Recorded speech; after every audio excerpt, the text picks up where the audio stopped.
அது அதிமுக மேலே வெறுப்பு ஏற்படும் போது அதே அளவுக்கு வெறுப்பு திமுக மேலே ஏற்படலை. திமுக மேலே வெறுப்பு ஏற்படுகிற போது அதே வெறுப்பு அதிமுக மேலே ஏற்படலை.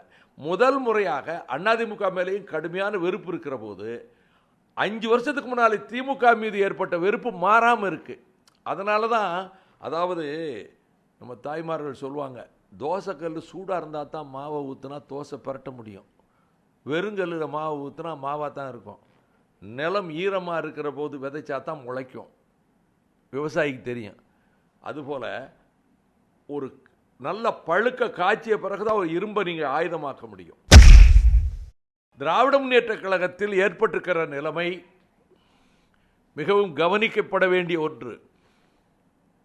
கட்சி தலைமையை உதாசீனம் செய்துவிட்டு, திமுக தலைவர் அண்ணன் கலைஞர் அவர்களை உதாசீனம் செய்துவிட்டு, மனம் போன போக்கில் மு.க. ஸ்டாலின் அவர்கள் அவரை மூக்கறுப்பது போல பேசியிருக்கிறார்.